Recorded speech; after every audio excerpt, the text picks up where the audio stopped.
કોંગ્રેસની my vote my Gujarat યાત્રા અરવલ્લીના મેઘરજ તાલુકામાં પહોંચ્યું છે સંદેશ ન્યૂઝ। મેઘરજ તાલુકામાં યુવતીઓનો ઉત્સાહ, શિક્ષિત અને સારા લોકોને મત આપવા જોઈએ, આદિવાસી વિસ્તારના વિકાસ માટે મતદાન કરીશું। અત્યાર સુધી જોતા હતા, હવે અમે મતદાન કરીશું। પહેલીવાર મતદાન કરવાનો ખૂબ જ ઉત્સાહ છે। પહેલીવાર મતદાનનો ઉત્સાહ અલગ જ છે। મેઘરજ તાલુકામાં યુવતીઓનો ઉત્સાહ જોવા મળ્યો હતો। શિક્ષિત અને સારા લોકોને મત આપવાની વાત કરવામાં આવી હતી। આદિવાસી વિસ્તારના જે લોકો છે વિકાસને લઈ અને મતદાનની વાત કરવામાં આવી। અત્યાર સુધી જોતા હતા કે પરંતુ હવે મતદાન કરીશું। ભારતના બંધારણમાં 18 વર્ષે મતાધિકાર મળે છે અને આ મતાધિકારનો ઉપયોગ જે મતદારો કરી રહ્યા છે એ પોતાનો નેતા, પોતાના આગેવાન અને પોતાના વિસ્તારના પ્રતિનિધિ, જનપ્રતિનિધિ ચૂંટવા માટેનું કામ આ ચૂંટણીની અંદર કરવામાં આવે છે। અને એવા જ પ્રથમ વખતના મતદારો આપણી સાથે છે કે જેણે પહેલી વખત આ વખતે મતદાન કરવાનું છે। 18 વર્ષ પૂર્ણ થયા છે અને સ્થાનિક સ્વરાજ્યની ચૂંટણીમાં પહેલી વખત મતદાન કરવા માટે તેઓ જવાના છે અને પહેલી વખત આ પવિત્ર ફરજનો પણ ઉપયોગ કરશે। મતદાન એક આપણી પવિત્ર ફરજ છે ને લોકશાહીનું મહાપર્વ આ ચૂંટણી અત્યારે ચાલી રહ્યું છે। પહેલી વખત મતદાન આપ કરશો, કેટલી ઉત્સાહ છે અને મતદાન માટે શું કહેશો? જ્યારે હું ફર્સ્ટ ટાઈમ મતદાન કરવા જાઉં છું ત્યારે મને બહુ જ એક્સાઇટમેન્ટ છે। એક્સાઇટમેન્ટમાં આપણે એવા નેતાઓને ચોઈસ કરવા જોઈએ જે આપણા રસ્તા બનાવે છે, શિક્ષણ પૂરું પાડે છે, આરોગ્ય બનાવે છે, એવા નેતાઓને આપણે ચોઈસ કરવા જોઈએ। તમે ખાસ કઈ બાબતો ધ્યાનમાં રાખો મતદાન કરવા જાઓ તો?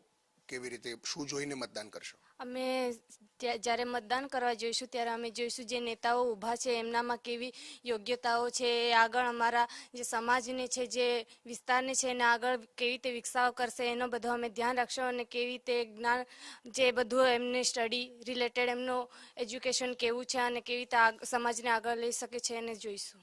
ઉમેદવારો શિક્ષિત છે કે કેમ એ પણ જોવામાં આવશે। તમને ખાસ શું લાગે છે? આ બધા જ યંગ છો, પહેલી વખત મતદાર છો અને પોતે પણ સ્ટડી કરી રહ્યા છો, તો શું ઈચ્છા આપની?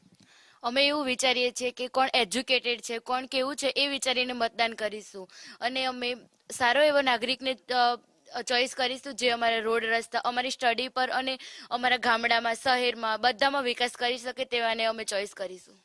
તમારી શું ઈચ્છા, લાગણી છે? અને ખાસ પહેલી વખત મતદાન કરવા જશો, મતદાર તરીકે અત્યાર સુધી બધાને જોયા હશે, આ વખતે તમે પોતે મતદાન કરવા જશો?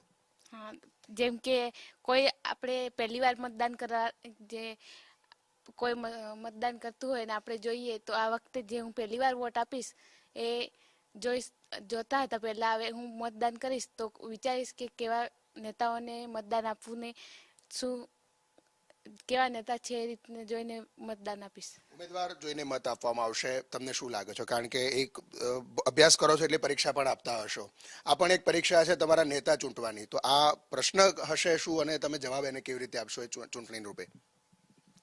ફર્સ્ટ તો જે સ્ટડી કરતા સ્ટુડન્ટ્સને છે તો ફર્સ્ટ છે જોબ ઓપોર્ચ્યુનિટીઝ, તો એવા નેતાને ચૂનશું જે એજ્યુકેટેડ હોય। જો એજ્યુકેટેડ હશે તો એ અમને સમજી શકશે કે એજ્યુકેટને પછી જોબ ઓપોર્ચ્યુનિટીઝ છે એ મળતી નથી હોતી, તો એવા નેતાને અમે ચૂંટીશું જે અમારું સ્ટડી રિલેટેડ, જેમ કે તમે જોયું SC/ST લોકોને સ્કોલરશિપનું થયું હતું હાલ, એ રિલેટેડ ટોપિક્સ હતા તો એ લોકોને મળી છે, તો અમે એવા સારા નેતાને કરીશું કે જે અમને એજ્યુકેટેડમાં હેલ્પ કરે। એજ્યુકેટેડ એકલું નહીં, કોમ્યુનિટીઝની અંદર વિકાસ કરવામાં આવે એવા નેતાને આપીશું।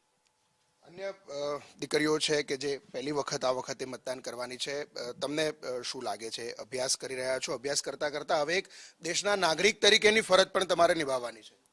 અમને તો પહેલી વખતે જે વોટ આપશું તો અમને એટલી ખુશી થશે કે અમે પહેલી વાર આપીએ છીએ। આગળથી અમે જોતા આવ્યા છીએ કે અમે બીજા બધા વોટ આપે છે, જ્યારે અમે આજે ફર્સ્ટ વખતે વોટ આપશું તો અમને એમ ખુશી થશે કે ના કોઈ સારા છે અને કેવી રીતે એ લોકો એજ્યુકેટેડ છે, શું છે એમનું જોઈને, એમનું વ્યક્તિત્વ જોઈને અમે વોટ આપશું કે તે અમને કઈ રીતે અમારી પરેશાનીઓ દૂર કરે છે। Thank you. ખાસ આપ જે વિસ્તારમાંથી બધા આવો છો, ટ્રાઇબ વિસ્તાર છે, તો કેવા પ્રકારની સમસ્યાઓ, ખાસ તકલીફો પડતી હોય છે અને એના કારણે શું નિરાકરણ આવવું જોઈએ? આ મતદાન દ્વારા અમે જે મતદાન આપીશું તો એવા વ્યક્તિને આપીશું કે જે અમારી બધી જ પરેશાનીઓ દૂર કરી શકે અને અમને જેમ કે કોઈ બી ટ્રાઇબલ એરિયામાં હોય કે હિલી એરિયામાં હોય કે પાણીની સુવિધા નથી મળી રહેતી, કોઈ વાહન વ્યવહારની નથી મળી રહેતી, તેવી રીતે અલગ અલગ બધી પરેશાનીઓ દૂર કરે એવા વ્યક્તિને અમે ચૂનીશું.